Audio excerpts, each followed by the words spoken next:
Vamos aqui então iniciando mais um dos nossos estudos, o livro Memórias de um Suicida, de Dona Ivone do Amaral Pereira, segunda parte, A Cidade Universitária. Essa na verdade, deixa eu só confirmar aqui rapidinho, essa é a terceira parte, depois eu corrijo ali o nosso banner, A Cidade Universitária, o capítulo 1, A Mansão da Esperança. Aqui Camilo Castelo Branco começa então a narrar para nós essa sua trajetória nesse novo ambiente, onde ele então, após aquela seleção que foi feita logo após a alta que eles receberam lá do hospital dos Servos de Maria, ele então optou pelo aprendizado desses ensinamentos mais profundos a respeito da vida no mundo espiritual, a respeito da espiritualidade como um todo. E aqui então, nesse primeiro capítulo, mostra a chegada, o seu deslumbramento, com o novo ambiente, que já não tinha mais nada de parecido com aquilo que eles tinham encontrado então no hospital. Um cenário diferente, pessoas diferentes, objetivos diferentes. Então ele traz para nós, nesse trecho, os detalhes dessa chegada. Conhecendo também novas pessoas, fazendo ali novos amigos. Lembrava aqui que nesse grupo que chegava a essa instituição, lembrando que essa instituição não era exclusiva para espíritos que vinham do hospital, espíritos suicidas, mas era uma grande universidade, recebendo ali espíritos de várias categorias, mas em condições de estudarem. Eles então formavam um grupo, conforme ele coloca para nós aqui. Ele diz então: nossa turma, que contava cerca de 200 pecadores, era das mais vultuosas que no momento existiam na cidade, contando em seu conjunto com um grande contingente de damas brasileiras, pertencentes a variados planos sociais da terra, o que muito me admirou, reconhecendo que as estatísticas de suicídios de mulheres no Brasil avantajavam-se de muito as de Portugal. Presidia a magna reunião o guardião-chefe do burgo, irmão Sóstenes. Fala um pouquinho aqui também sobre essa recepção que eles tiveram então. E aqui começava então essa apresentação, que também se iniciava com uma palestra de irmão Sóstenes. Diz para nós aqui então: a um sinal de irmão Sóstenes, iniciou-se a chamada dos pacientes. Nossos nomes, registrados no volumoso livro de matrícula, onde os assináramos a chegada, ressoavam um a um, proferidos pela voz possante de um adjunto, que ao lado da tribuna de honra, como que secretariava a reunião. E ouvindo que nos chamavam, respondíamos timidamente quais colegiais bisonhos, enquanto a repercussão fazia repetidos nossos nomes mais além, entre salas e galerias, levando-os através das alamedas distantes dos parques da cidade, que se estendia entre flores e pavilhões grandiosos, que os perpetuassem, quem sabe, ecoando através do infinito e da eternidade. Todos os presentes, levantou-se o diretor para o discurso de honra. Então aqui nós iniciamos então esse nosso estudo de hoje a partir desse discurso de abertura dessas atividades com esses espíritos. Iniciais neste momento fase nova em vossa existência de espíritos delituosos, meus caros amigos. Dentre tantos padecentes que convosco chegaram a essa colônia, fostes os únicos a atingir condições indispensáveis às lutas do aprendizado espiritual, que vos conferirá a base sólida para a aquisição de valores pessoais nos dias por vindouros. Sereis matriculados em nossas escolas, uma vez que apresentais o necessário desenvolvimento moral e mental para a aquisição de esclarecimentos que vos permitirão, próximo à reencarnação recuperadora, capaz de vos favorecer a reabilitação decisiva do erro em que sucumbistes. Aqui um detalhe que vale a pena comentar. Quando ele fala sobre que esses espíritos, então, apresentam o necessário desenvolvimento moral e mental para a aquisição de esclarecimentos. A gente lembra daqueles demais espíritos que estavam em condições mais desequilibradas, né, que vivenciaram ali reencarnações compulsórias, aqueles que preferiram uma reencarnação para se reequilibrarem perante os erros e as culpas do passado. Esses, então, aqui, para poder cursarem, né, essas novas lições, precisavam, então, apresentar as condições de estudantes, intelectualmente e moralmente também. Então, esse era um dos quesitos para que eles, então, fossem inscritos nessa instituição. Como de há muito deveis ter percebido, não sois condenados irremissíveis, aos quais a lei universal aplicaria medidas extremas, relegando-vos à eterna inferioridade do presente, ao abandono das angústias inconsoláveis da atualidade, por excluir-vos da harmonia apropriada a toda criatura originada do sempiterno amor. Ao contrário, estamos a participar-vos que tendes o direito de muito esperar da bondade paternal do onipotente Criador, porquanto a mesma lei, por ele estabelecida, que infringistes com ato desrespeitoso da revolta contraproducente, a todos vós facultará a possibilidade de recomeçar a experiência interrompida pelo suicídio, favorecendo-vos honrosamente o ensejo da reabilitação certa. Nada conheceis, entretanto, da vida espiritual e urge que a conheçais. Até agora, vossos estágios na erraticidade vêm se verificando em zonas inferiores do invisível, onde pouco tendes aproveitado moralmente, em vista da couraça de animalidade que envolve vossas vibrações mentais, chumbadas particularmente ao domínio das sensações. Há cerca de um século, porém, chegou a época de se anteporem rigores aos vossos continuados desatinos e despertar-vos do círculo vicioso em que vos deixastes permanecer, encaminhando-vos para a alvorada da redenção com Jesus, que vos conduzirá ao verdadeiro alvo, que, como criaturas de Deus, deveis forçosamente atingir. Muitos de vós, doutos que fostes na terra, lúcidas inteligências que se impuseram na conceituação da sociedade terrena, desconheceis, todavia, os mais rudimentares princípios da espiritualidade, levando mesmo a displicência ao extremo de negá-los e combatê-los, quando os descobríeis, exornando o caráter do próximo.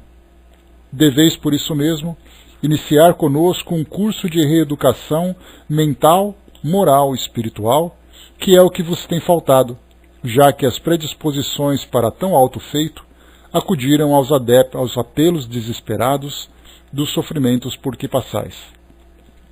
Aqui a gente faz a pausa, colocando essa reeducação mental, moral, mental e espiritual, é uma reeducação que não apenas esses espíritos que foram suicidas precisarão vivenciar, mas todos nós, que ao chegarmos no plano espiritual, ainda que com valores que nos credenciem a um atendimento mais elevado, a uma condição também mais equilibrada e tudo mais, nós precisaremos passar praticamente por uma desintoxicação de tudo aquilo que a Terra, o planeta Terra, a nossa vida no mundo material, nos ensinou, nos trouxe como hábito, como valores, como condutas, como linhas de pensamento, a nossa própria vivência. Você se lembra que nós comentamos em outra oportunidade que nós somos educados aqui quase que por uma tradição a vivermos aquele percurso, que você cresce estudando, se forma, você se casa, você arruma um trabalho, se aposenta e morre. Essa é exatamente aí aquilo que faz parte do nosso planejamento terreno de um modo geral. No plano espiritual nós teremos uma nova visão, que sim, parte desse projeto faz parte do nosso desenvolvimento. Nós precisamos nos desenvolver intelectualmente, moralmente, precisamos nos socializar, precisamos trabalhar com os nossos resgates, de acordo com as pendências que nós trazemos de existências passadas e tudo mais. Mas a essência dessa vivência aqui no mundo material ela é pouco compreendida ainda por nós.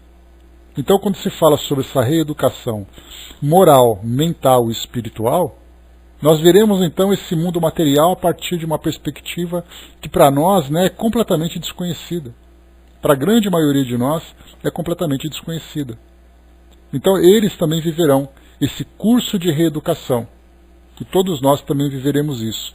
Veremos inclusive, lá mesmo com André Luiz, quando começarmos a estudar suas obras, veremos que não apenas ele, mas outros espíritos também, que foram acolhidos naquela colônia, em nosso lar, assim como também outras obras que trazem para nós descrições, né, do dia a dia, dos hábitos e atividades de outras comunidades no plano espiritual, também passam por essa reeducação. Ainda mais, o mais interessante, é que essa reeducação moral, mental e espiritual diz respeito também à questão da fé. Exatamente, Arnaldo, né? Nós estamos aqui nas casas espíritas, nas instituições, nós também passamos por esse processo de reeducação. Até mesmo nós temos uma grande especialista nesse trabalho, né, que é a Dora Encontre, que trabalha com a educação espírita. Essa educação espírita não é a educação espírita, a educação escolar que nós estamos acostumados, mas é a reeducação do espírito, trazendo ali uma visão diferente, trazendo ali um comportamento diferente a partir desses novos princípios. E nós podemos imaginar também, Arnaldo, algo que nós temos pouca informação, quando os espíritos falam sobre esse trabalho no plano espiritual, falam assim, meio en passant, né, de passagem, citam assim que por acaso eles viram aquilo, mas não trabalham efetivamente trazendo para nós esses. Mas nós vemos, por exemplo, né, podemos imaginar o trabalho que é lidar com adeptos de outras crenças. Comunidades de evangélicos, comunidades de católicos, de muçulmanos, né? Fala bastante, né, Rô, desse processo de transformação, né?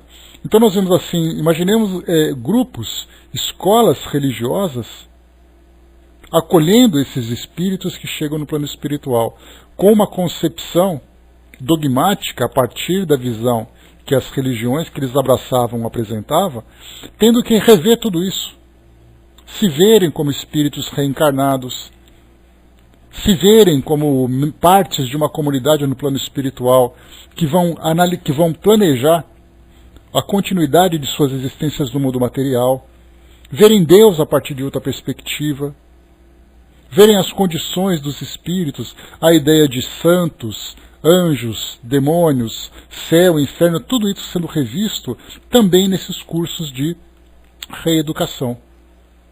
Quantas e quantas atividades se realizam nesse sentido?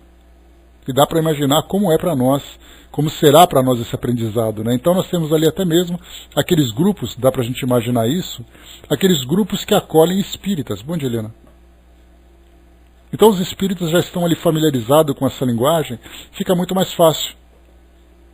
O trabalho, por exemplo, só o trabalho de acolher os espíritos que acabaram de desencarnar, que não compreendem suas novas condições, porque a ideia de morte era completamente diferente da realidade que estão vivendo, é aquele trabalho assim de beabá.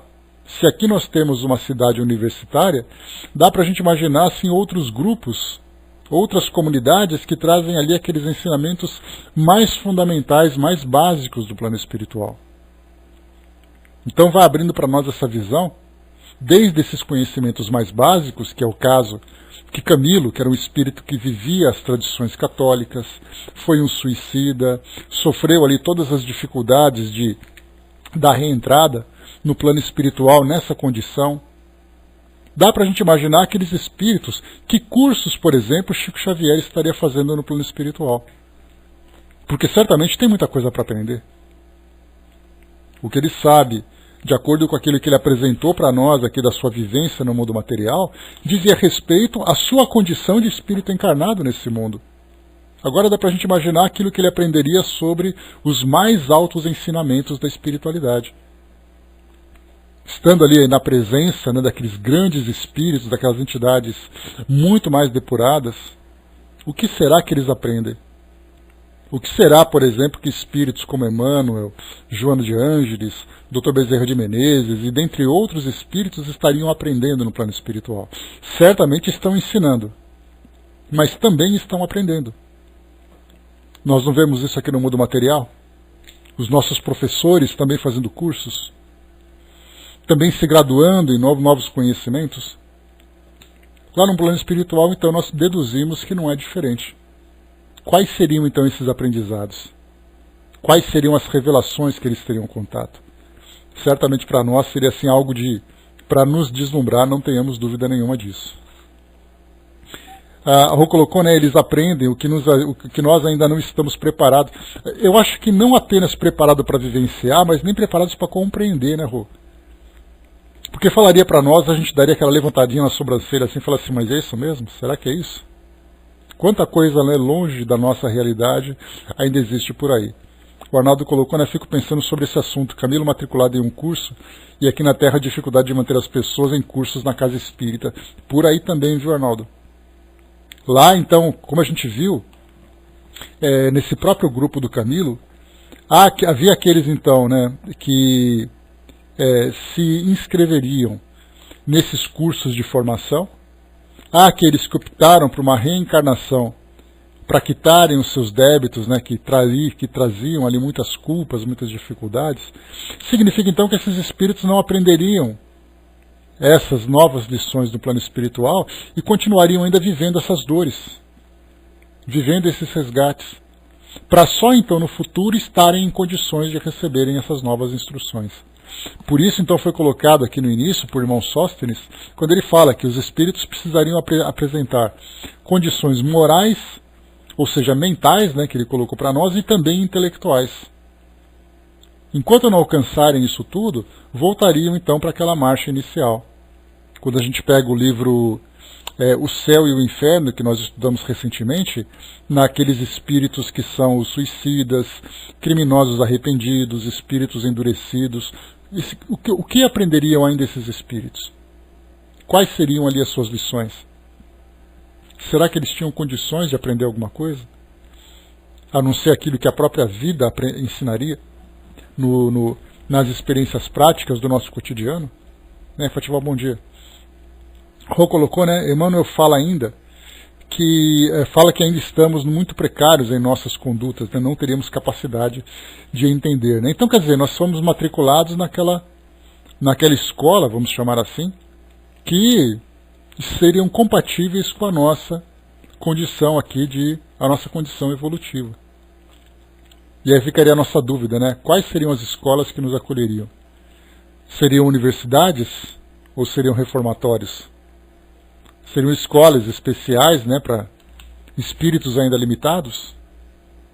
Quais seriam as nossas condições? Continuando, vamos lá. Quanta coisa o mundo espiritual nos revela que nós ainda nos oferece, que nós ainda estamos distantes de compreender, né? Mas vamos lá. Diz ainda para nós: não fora o gesto audacioso de precipitação, afrontando leis invariáveis que ainda desconheceis, e hoje estaríeis glorificados por vitória magnífica, laureados pelo cumprimento do dever, preparados para novos ciclos de aprendizagem. No entanto, o suicídio que não vos trouxe a morte, porque a morte é uma ficção nesse universo vivo e regido por leis eternas oriundas da sabedoria de um Criador eterno, que não vos concedeu nem repouso, nem ouvido, né, nem o esquecimento, nem aniquilamento, porquanto não atingiu senão o corpo físico terreno, e não jamais o espiritual, onde reside vossa personalidade verdadeira e eterna, o suicídio, dizemos, arrebatou todo o mérito que poderíeis ter, precipitando-vos em situação calamitosa, da qual não saireis enquanto restaurações totais não sejam efetivadas. E advirto-vos, meus amigos, que na luta a empreenderdes para a consecução de tal desiderato, mais de um século presenciar as lágrimas que derramareis sobre as consequências do execrado ato de desrespeito a vós mesmos como a Deus. Todavia, os ensinamentos que vos ministraremos influirão bastante na vitória que devereis alcançar contra vós próprios. Mas não saireis deste local, alçando esferas espirituais mais compensadoras, enquanto de nosso instituto ou de vossas consciências, não receberdes certificados de reabilitação, os quais vos conferirão ingressos em habitações normais na hierarquia da evolução, e tais certificados, meus amigos, somente vos serão confiados após a reencarnação que devereis abraçar, uma vez terminado o curso iniciado neste momento. Seguiu-se uma pausa que nos forneceu a impressão de que novas disposições despertavam as fibras de nossas almas. Voltando-se para os 3 companheiros que o ladeavam, o orador continuou, prendendo porventura ainda mais a nossa atenção. Aqui tendes os vossos educadores. São como anjos tutelares que sobre vós, como sobre vossos destinos, se debruçarão, amparando-vos na espinhosa jornada. Acompanhar-vos-ão a partir deste momento em todos os dias de vossa vida, e só darão por cumprida a nobre missão de que se incumbiram junto de vós, quando, já glorificados pela observação da lei que infringistes, voltardes da terra novamente para este asilo, recebendo então como que passaporte para outra localidade espiritual, onde reapanhareis o fio normal da rota evolutiva interrompida pelo suicídio. Aqui vale um comentário que nós discutimos em outra oportunidade, falando exatamente sobre as nossas filiações. Nós, então, trouxemos aqui algumas deduções e especulações, falando exatamente sobre os vínculos que nós temos com o plano espiritual. Nós pensamos sempre nos vínculos relacionados com pessoas, com eventos do passado, com questões morais. Mas nos esquecemos dos vínculos que nós temos com as instituições no plano espiritual. E isso porque, quando nós estudamos sobre a vida de Camilo, numa determinada passagem, eles foram orientados, então, naqueles momentos finais em que eles eram ali acolhidos pelo hospital, falando que eles reencarnariam, seriam acompanhados pelos instrutores daquela instituição, já que eles eram suicidas, e quando do seu retorno ao plano espiritual, voltariam para essa instituição para a prestação de contas, e a partir dali então seriam encaminhados, exatamente o que fala aqui, irmão Sóstenes. Repetindo, vamos lá, para reforçarmos o nosso raciocínio. Que aqueles anjos tutelares vão acompanhá-los a partir desse momento em todos os dias de vossa vida, e só darão por cumprida a nobre missão de que se incumbiram junto de vós, quando, já glorificados pela observação das leis, da lei que infringistes, voltardes da terra, novamente para este asilo, recebendo então como passaporte para outra localidade espiritual, onde reapanhareis o fio normal da rota evolutiva interrompida pelo suicídio. Então todos nós deduzimos isso, não somos aqui nômades, ou espíritos autônomos, vivendo ali suas vidas do modo que lhes convém. Nós, na verdade, eu até trouxe esse exemplo para nós, que fica fácil da gente compreender, mais ou menos como acontece com um soldado que vai ali para uma missão num campo de batalha.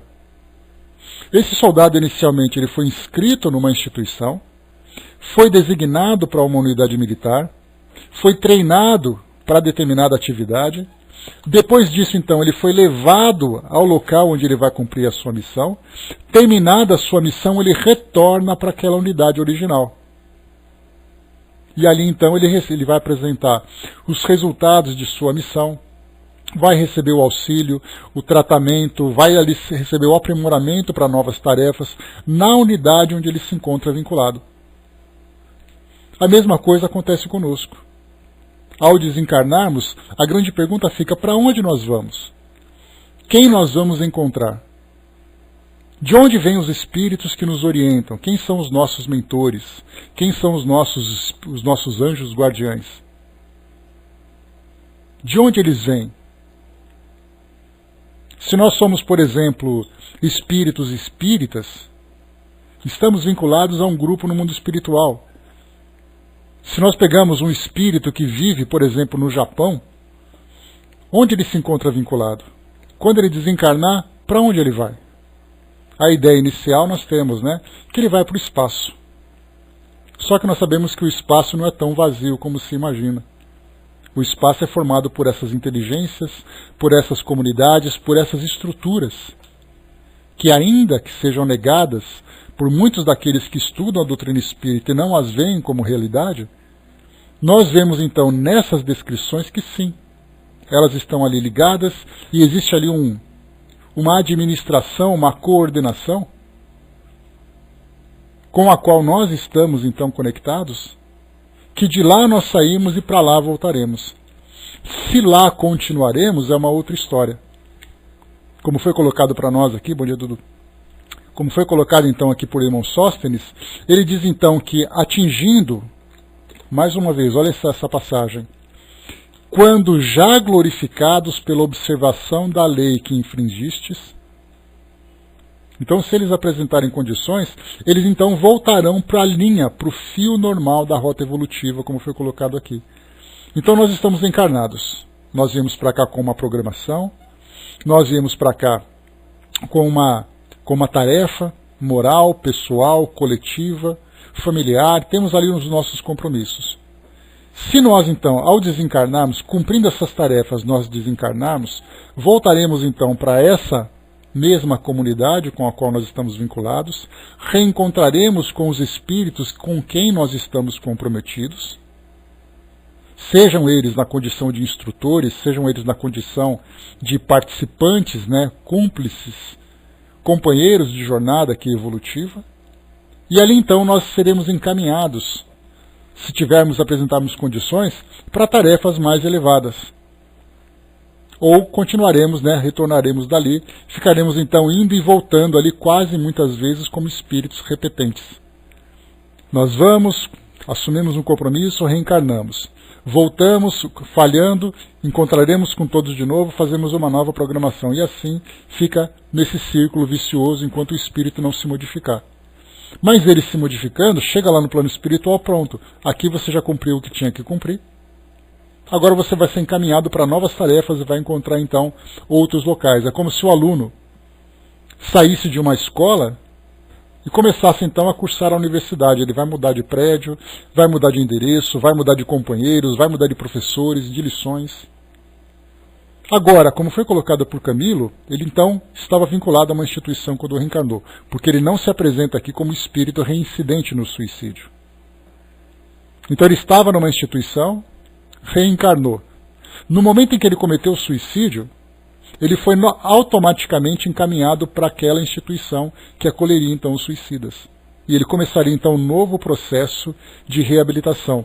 Quando ele então se glorificasse pela observação da lei, como foi colocado aqui no livro, aí então ele vai dar sequência naquele curso que ele estava programado, nesse fio normal da rota evolutiva. Então é como se fosse ali uma pausa na sua evolução para corrigir os erros, né, vivenciados por esse ato.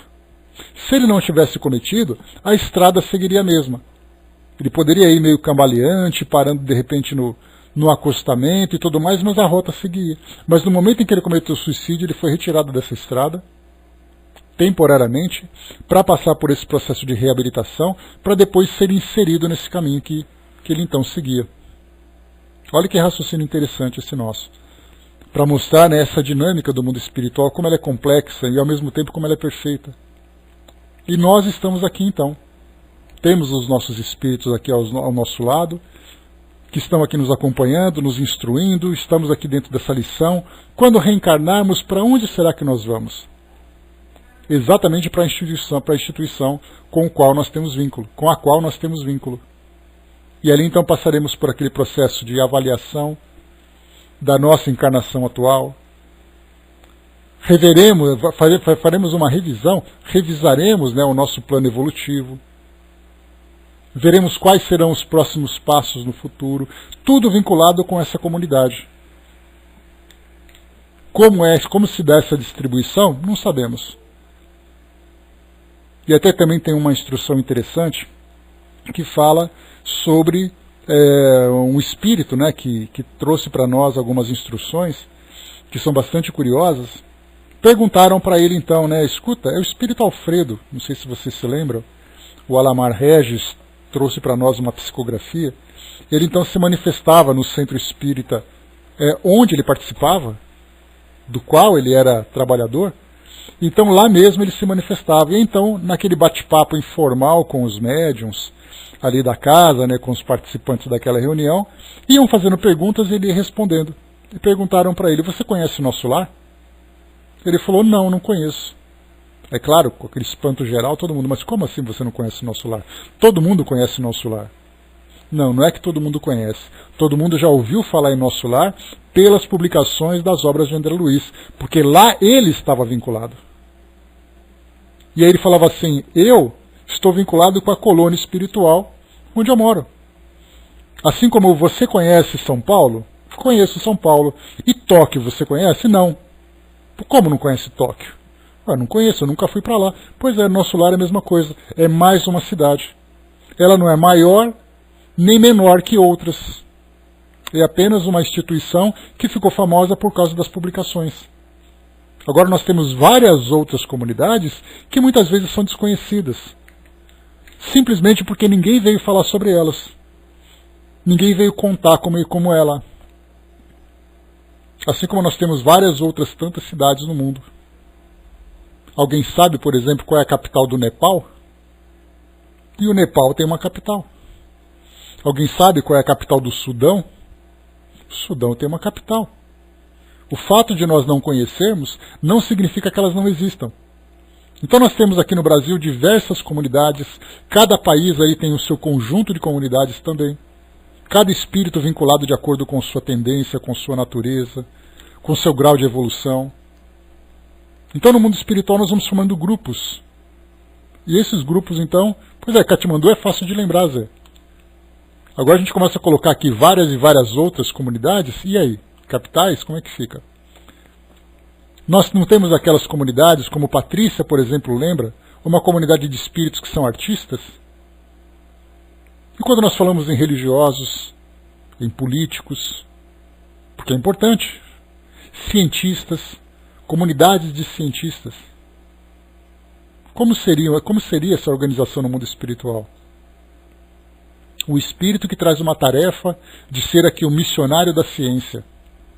Ele não é simplesmente um cientista autônomo que sai. Ele sai de um grupo de outros cientistas que trazem um projeto. Allan Kardec, quando reencarnou, de onde será que ele veio? Já que, conforme é trazido para nós por Humberto de Campos, não. Qual é o nome do espírito? Que escreveu Brasil, Coração do Mundo, Pátria do Evangelho? Me fugiu aqui o nome agora. O espírito, lembra aí, quem lembra aí? Humberto de Campos, foi Humberto de Campos que falou sobre Kardec? Acho que foi ele mesmo. Então trouxe para nós aquela visão que ele veio para cá então, trazendo a missão de concretizar esse projeto da doutrina espírita. Mas ele veio para cá acompanhado com vários outros espíritos que estavam comprometidos com esse mesmo projeto. E a pergunta é, de onde eles vieram? Qual era a comunidade que os acolhia na França, naquela época, para espíritos dessa envergadura? E com esse tipo de trabalho. Olha como a gente começa a povoar o mundo espiritual de uma forma que muitas vezes nós ignoramos. Então essa é uma parte interessante. E aqui então foi colocado que Camilo então estava vinculado com aquela instituição que acolhia então aqueles suicidas, e quando retornassem de suas encarnações sucedidas, nós esperamos assim, ao mundo espiritual, eles então retornariam para reencontrar aqueles mesmos espíritos, e a partir dali então fazer um planejamento para seguir então esse fio normal da rota evolutiva, que havia sido interrompida pelo suicídio. Diz ainda sobre aqueles educadores: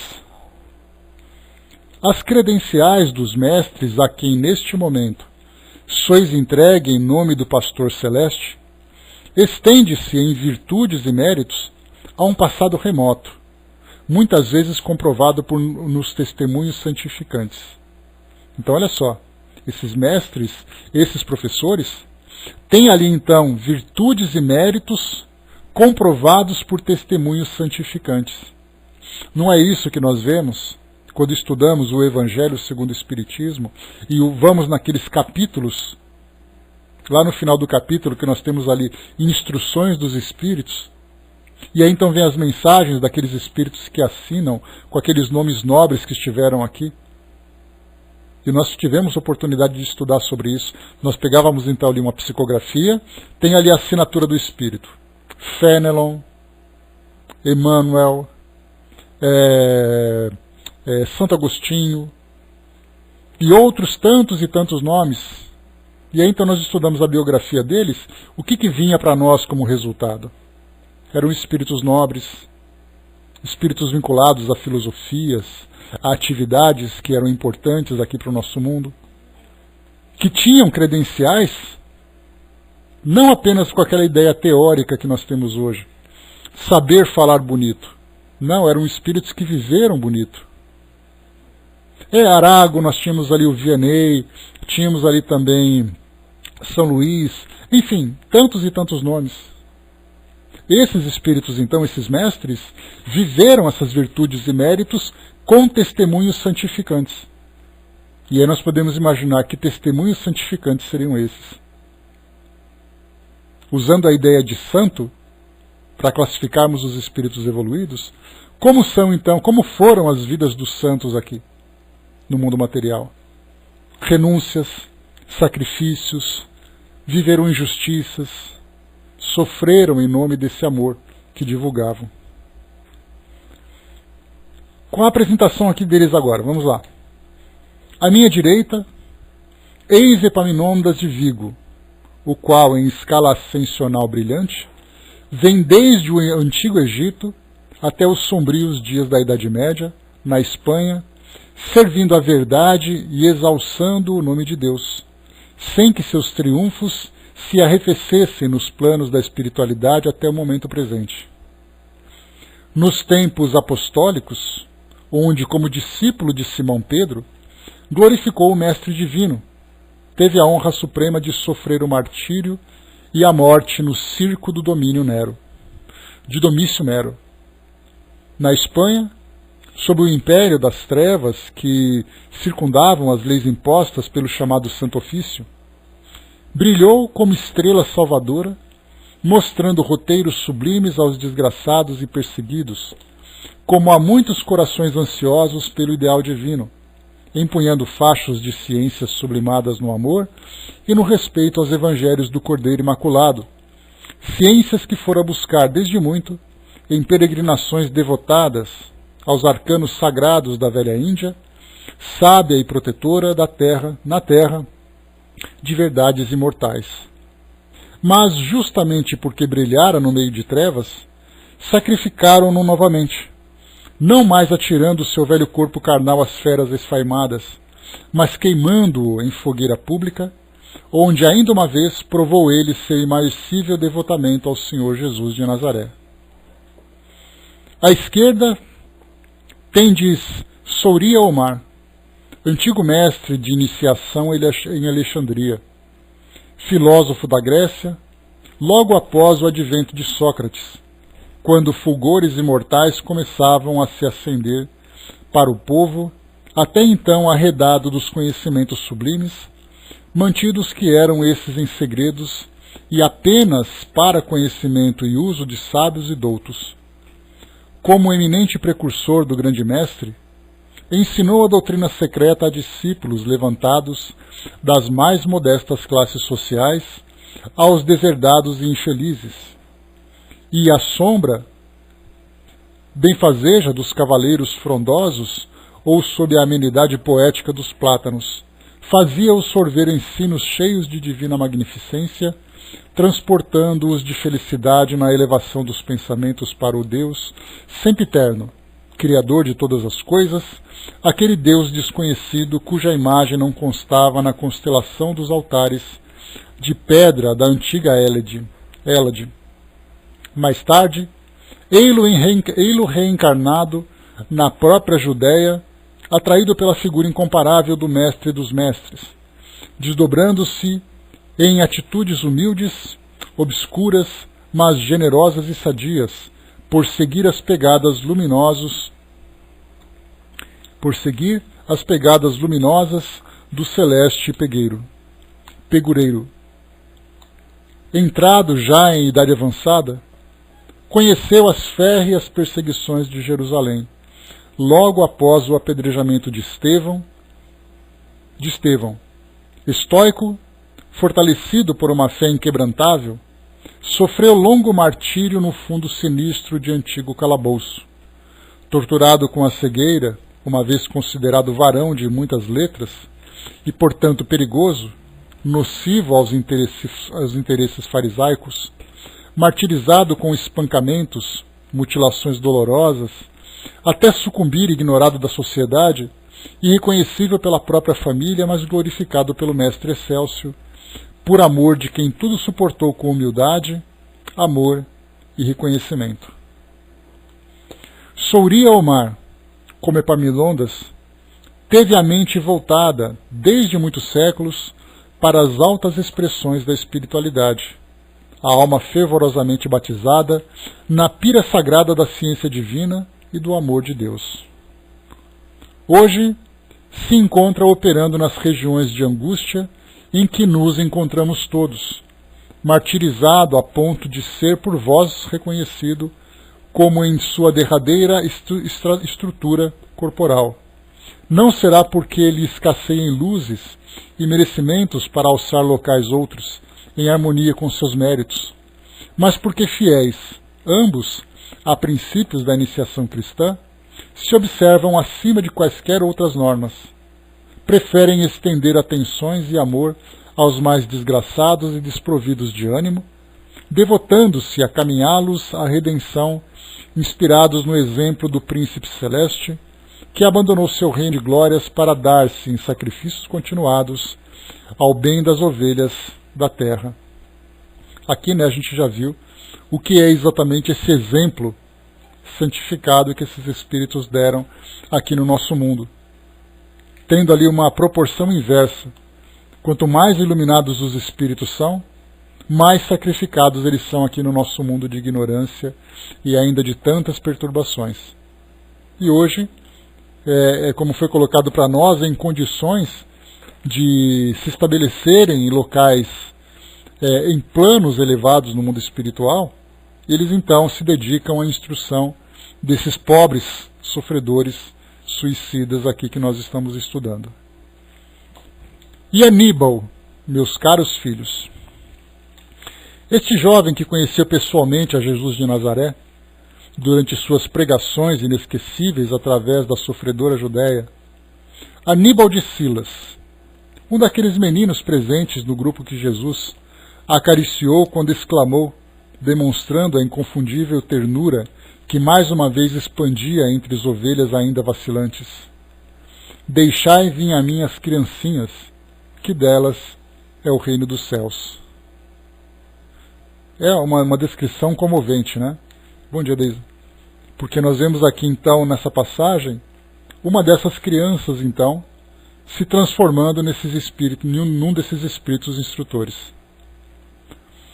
Aníbal, que vos ministrará ensinamentos cristãos, exatamente como os ouviu do próprio Rabi, a quem ama com arrebatamentos de idealista entusiasta e ardoroso, desde a infância longínqua, passada então no Oriente. Assevera ele que quando o Senhor pregava a sua formosa doutrina de amor, quadros explicativos de maravilhosa precisão e encanto inexprimível surgiam inesperadamente à visão do ouvinte de boa vontade, elucidando-o de forma inconfundível, por imprimirem nos arcanos do ser de cada um a exemplificação que nunca mais será olvidada. Que era por isso que, falando, conseguia o grande enviado conter em serenidade inalterável multidões famintas, por longas horas, dominar turbas rebeldes, arrebatar ouvintes, convencer corações, que ou se prostravam à sua passagem, receosos e aturdidos, ou à sua doutrina para sempre se prendiam, encantados e fiéis. Os ímpios, porém, cujas mentes viciadas permaneciam desafinadas com as vibrações divinas, nada percebiam, ouvindo apenas relatos cuja excelsitude não eram capazes de alcançar, uma vez que traziam as almas impregnadas do vírus letal da má vontade. Um desses quadros, certamente o mais belo de quantos o Mestre amado criou para instruir suas ovelhas desgarradas, porque aquele mesmo que o retratava em sua glória de unigênito do Altíssimo, bastou para que Saulo de Tarso se transformasse em esteio ardente da doutrina redentora com que honrara o mundo. Aníbal cresceu e fez-se homem, sentindo-se sempre envolvido pelas radiações imarcíveis do divino pegureiro e que nunca mais se apagaram de suas recordações. Trabalhou pela causa, repetiu aqui como além o que ouvira do Senhor e de seus apóstolos, preferindo, porém, instruir crianças e jovens, lembrando-se da doçura inexcedível com que Jesus se dirigia à infância. Viajou e sofreu perseguições, ultrajes, injúrias, injustiças, ainda porque era de bom gosto social criticar os adeptos do Nazareno, ofendê-los, persegui-los e matá-los. E uma vez chegado em Roma, viu-se glorificado pelo martírio, por amor do enviado celeste, teve o fardo carnal incinerado num daqueles postes de iluminação festiva, na célebre ornamentação dos jardins de Nero, aos 37 anos de idade.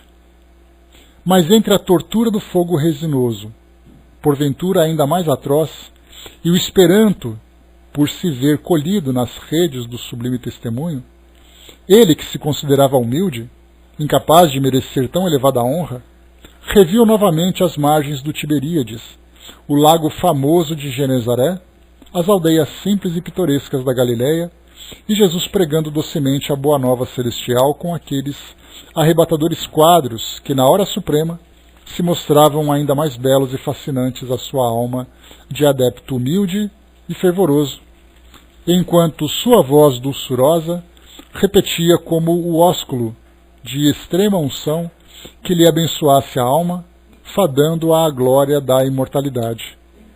Vinde a mim, benditos de meu Pai, passai à minha direita. Enamorado sincero da boa nova do Cordeiro Imaculado, será a boa nova o ensino que vos ministrará, pois para ele sois meninos que tudo ignorais em torno dela. E o fará como aprendeu do Mestre inesquecível, em quadros demonstrativos que vos apresentem o mais fielmente possível o encanto que para sempre o arrebatou e prendeu a Jesus. A fim de se especializar em tão sublime gênero de confabulação mental, hão sido necessárias ao devotado Aníbal vidas sucessivas de renúncias, trabalhos, sacrifícios, experimentações múltiplas e dolorosas no carreiro do progresso, pois somente assim seria possível desenvolver suas faculdades da alma, tão precioso dom. Ele o conseguiu, porém, porque jamais em seu coração escasseou a vontade de vencer, jamais esqueceu os dias gloriosos das pregações messiânicas, o momento, sempre terno em seu espírito, em que sentiu a destra do celeste mensageiro, pousando sobre sua frágil cabeça de menino, para o convite inesquecível: deixai vir a mim os pequeninos. É que Aníbal vinha sendo para isso preparado desde eras afastadas. Viveu os tempos de Elias, respeitando o nome do verdadeiro Deus. Foi mais tarde iniciado nos mistérios augustos das ciências pela antiga escola dos egípcios. O respeito e o devotamento ao Deus verdadeiro e a esperança inquebrantável do advento libertador do Messias divino iluminavam sua mente desde então, por entre fachos de virtudes que não mais se esmaeciam. Não obstante, após o sacrifício de Roma, trabalhador e infatigável, renasceu ainda sobre a crosta do planeta. Seduzia-o a vontade poderosa e insopitável de seguir as pegadas do mestre, anuindo aos seus divinos apelos. Sofreu, por isso, novas perseguições ao tempo de Adriano, e exultou com a vitória de Constantino. Desde então, dedicou-se particularmente ao amparo e à educação da infância e da juventude. Sacerdote católico na Idade Média, por mais de uma vez se fez anjo tutelar de pobres crianças abandonadas, esquecidas pela prepotência dos senhores de então, convertendo-as em homens úteis e aproveitáveis para a sociedade, em mulheres honestas, voltadas para o culto do dever e da família. E tanto Aníbal se preocupou com a infância e a juventude, tanto fixou energias mentais naqueles rostinhos formosos e meigos, que sua mente imprimiu em si próprio uma eterna afeição de adolescente gentil, pois, como vedes, dir-se-ia ainda ser o menino acariciado pelo mestre Nazareno na Judéia há quase 2000 anos. Até que um dia, glorioso para o seu espírito, de servo fiel e amoroso, ordem direta desceu das altas esferas de luz, como graça concedida por tantos séculos de abnegação e amor. Vai, Aníbal, e dá aos teus labores a legião de minha mãe. Socorre com os meus ensinamentos, que tanto prezas, os que mais destituídos de luzes e de forças encontrares, confiados aos teus cuidados. Pensa de preferência naqueles cujas mentes hão desfalecido sob as penalidades do suicídio. Entreguei-os desde há muito à direção de minha mãe, porque só a inspiração maternal será bastante caridosa para erguê-los para Deus. Ensina-lhes a minha palavra.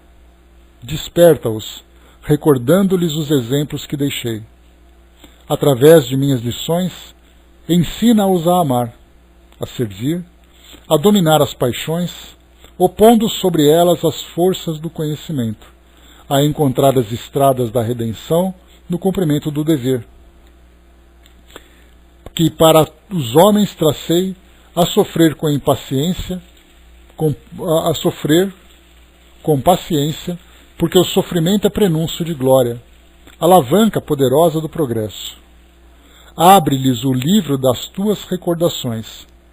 Lembra-te de quando me ouvias na Judéia e ilumina-os com as claridades do meu Evangelho, pois é só isso o que lhes falta. E aqui o tendes, meus caros filhos, modesto, pequenino como um adolescente, mas tocado pela flama imortal da inspiração, com que o prende a bondade imercível do Mestre Excelso. A ele eu vos confio. A imensa comoção atingia nossas almas, extraindo do íntimo de nosso ser reais sentimentos de admiração pelos três vultos que nos eram apresentados e que tão estreitamente se ligavam ao nosso destino por um tempo que não poderíamos absolutamente prever.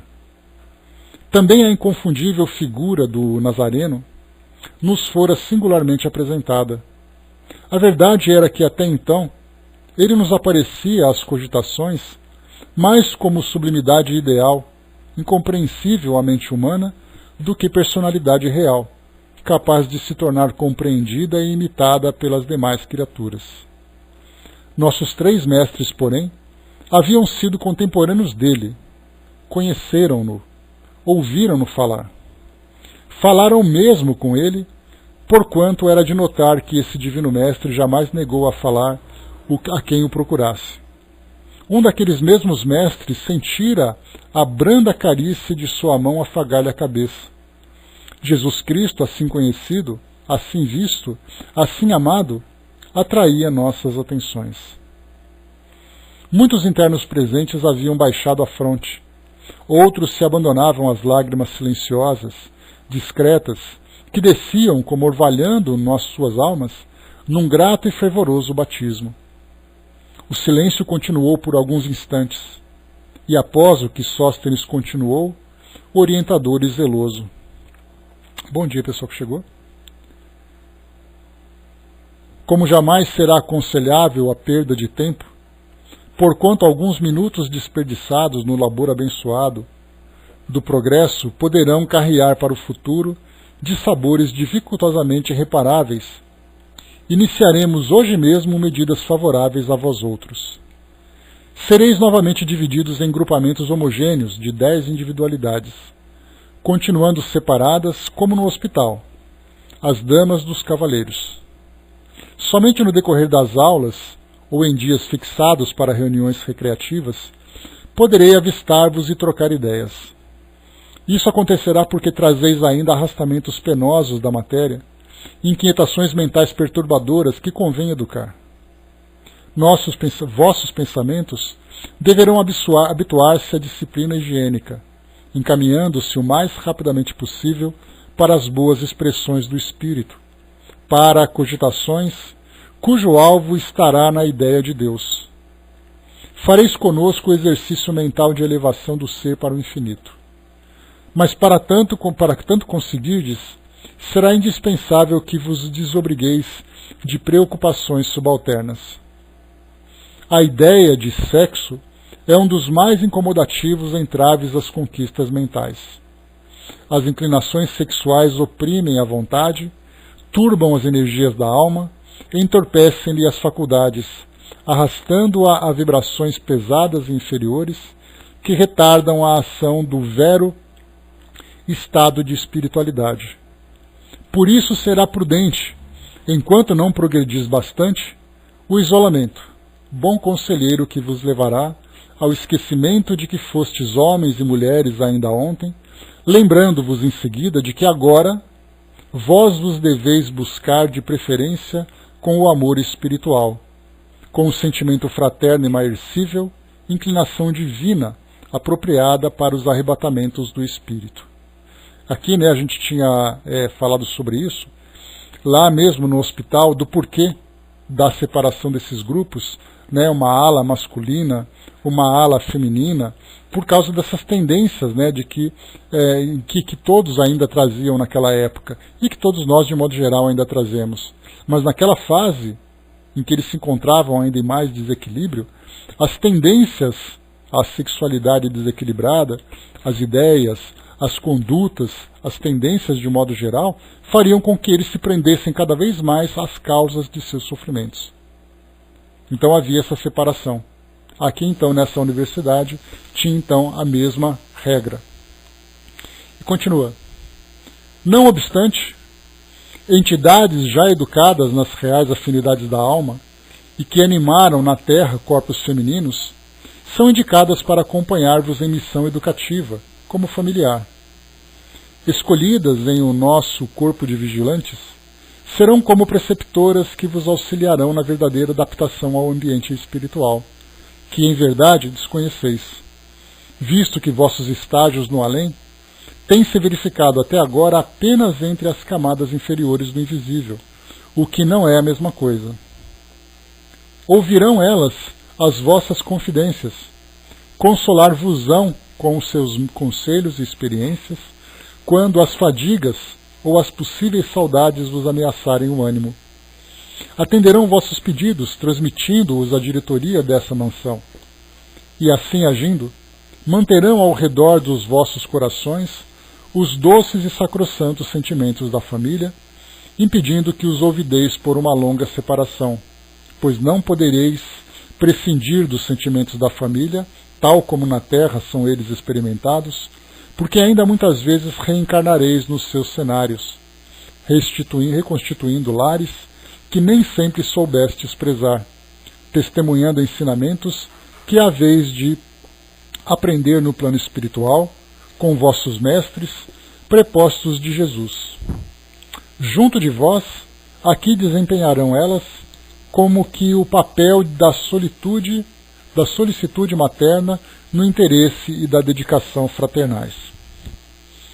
Como vedes, toda a ajuda que a lei permite no vosso deplorável caso, a vós será facultada pela magna direção da colônia correcional que vos abriga, cujos estatutos, fundamentados na doutrina excelsa de amor e da fraternidade, têm por ideal o educar para elevar e redimir.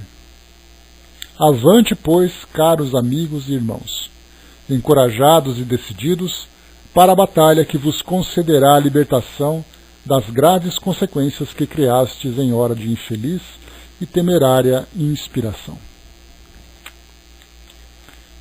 Em um salão que precedia a sala de assembleias, encontramos as damas da vigilância, nobre corporação de legionárias, que exercitavam um aprendizado sublime para as futuras tarefas femininas a serem experimentadas na terra, e o faziam junto de nós, seus irmãos sofredores, carentes de elucidações e consolo. Esperavam pelos seus protegidos a fim de lhes serem devidamente apresentadas. Ora, o grupo formado desde o hospital por mim, Belarmino de Queiroz e Souza e João de Azevedo, e que se vira enriquecido àquela mesma hora por mais alguns outros aprendizes afins, portugueses e brasileiros, recebeu como futuros bons gênios as damas que nos haviam encaminhado à reunião de que saímos, isto é, Doris Marie e Rita de Cássia. Essas duas foram apresentadas lá no momento em que eles chegaram na colônia, que eles despertaram, né? Então, lembrando que Rita de Cássia era aquela jovem que tinha aquela vestimenta parecida com aquelas adolescentes gregas. E ela lembrou que aquela roupa ela mantinha, né, e também os mesmos adereços, porque ela havia sido sepultada assim quando da sua desencarnação, como sendo assim quase como uma princesa sendo sepultada. Então ela é tão encantada com aquela lembrança que ela mantinha aquela mesma aparência. Já a outra, que era ali uma senhora ali por volta dos seus 50 anos, era mãe de Joel. E Joel era um dos enfermeiros, né, que trabalhavam lá no hospital. Então as duas que se apresentavam naquele momento eram exatamente as mesmas duas que ali, né, seriam as orientadoras desse grupo do qual Camilo fazia parte. Encantados com o acontecimento, pois irresistível simpatia já para elas impelia nossos espíritos, foi comovidamente que confessamos a satisfação que nos avassalava ao lhes osculharmos a destra que bondosamente nos fora oferecida. Sem perda de tempo, fomos encaminhados para o nobre edifício em que funcionavam as aulas de filosofia e moral, um dos magníficos palácios situados na formosa avenida acadêmica. Quando penetramos o recinto das aulas, suave comoção agitou as fibras magoadas do nosso ser.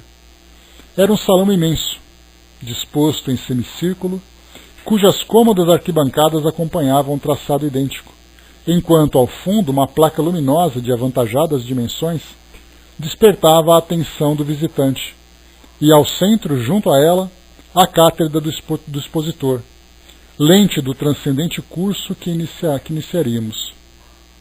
Notamos não nos ser estranho o aparecimento. Já o víramos por mais de uma vez, nos serviços hospitalares. Contudo, esse agora, dir-se-ia aperfeiçoado, apresentando leveza e dimensões diferentes.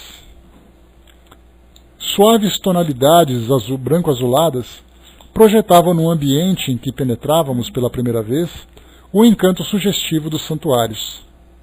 Jamais sentíramos tão profunda a insignificância de nossa personalidade como ao penetrar ao estranho anfiteatro, onde o primeiro pormenor a nos despertar a atenção era o sublime convite do Senhor de Nazaré, escrito em caracteres fulgurantes e afigurando acima da tela: Vinde a mim, todos vós que estáis aflitos e sobrecarregados, que eu vos aliviarei.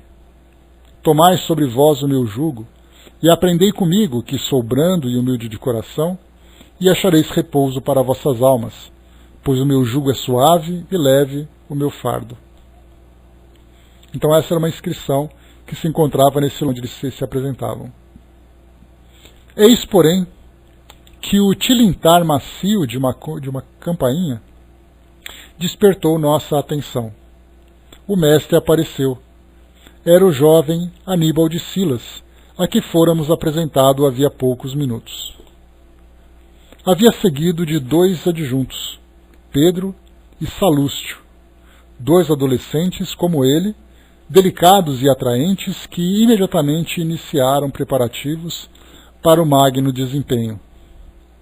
Pensamentos turbilhonaram precipitadamente nos refolhos de minha consciência, deixando que recordações queridas da infância me aflorassem gratamente o coração. E revi-me pequenino, comovido e temeroso ao enfrentar pela primeira vez o velho mestre que me dera a conhecer as letras do alfabeto. Ou seja, se lembrou na época em que ele era ali uma criança aprendendo, as primeiras letras. Os adjuntos ligaram a cadeira onde já Aníbal se sentara, fios imperceptíveis, porém luminosos, que prepararam um como diadema, que distinguimos como semelhante ao entrevisto na torre, para a elucidação de Agenor Peflauva.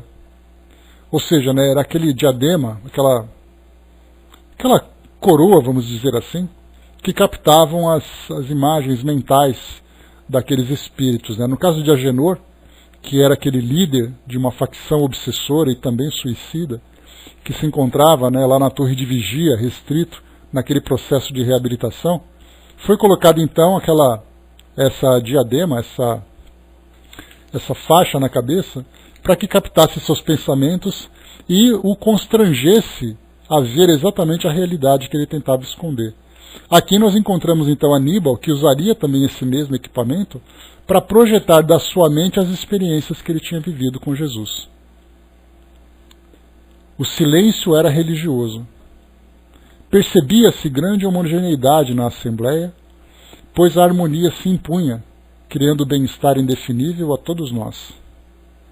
Sofredores, excitados, aflitos, angustiados que éramos, aquietamos queixumes e preocupações pessoais, aguardando a sequência do momento. Sobre o tablado, mais 6 irmãos iniciados se apresentaram. Sentaram-se em coxins dispostos em semicírculo, enquanto Aníbal se conservava ao centro e Pedro e Salústio se distanciavam. Aníbal levantou-se. Dir-se-ia que ósculos maternais rociassem nossas almas caliginosas. Surtos de esperança segredaram misteriosamente em nossos corações, obliterados pelo longo desespero, e suspiros se distenderam, aliviando opressões abomináveis. Ouvimos sons longínquos e harmonias de tocante melodia, como um hino sacro, os quais predispuseram nossos espíritos, alijando do ambiente quaisquer resquícios de preocupações subalternas que ainda permanecessem pela atmosfera. Instintivamente nos vimos presa de profundo e singular respeito, que atingia mesmo as impressões do temor. Arrepios ignotos perpassavam por nossa fibratura psíquica, aquecendo-a docemente, ao passo que estranho borbulhar de lágrimas refrescava nossas pupilas requeimadas pelo pranto afogueado da desgraça. Era evidente que ondas magnéticas preparativas eram conduzidas através dos sons daquele hino mirífico que unificava nossas mentes aos embalos de acordes irresistíveis, fazendo-nos vibrar favoravelmente num harmonioso estado de concentração de pensamentos e vontade. Em meio a silêncio tubular, em que não nos distraíamos sequer com os incômodos porvindos dos males que nos afetavam, a voz de Aníbal, grave e carinhosa a um só tempo, espalhou pela sala o convite enternecedor. Vamos orar, meus irmãos. Então a gente para por aqui, que ele vai começar aqui então a oração, e dessa oração vai depois se desenvolver as atividades junto com esse espírito. Então nós paramos por aqui na página 261, depois desses esclarecimentos tão belos, que foram recebidos pelo irmão Sóstenes, o coordenador dessa instituição e desses trabalhos,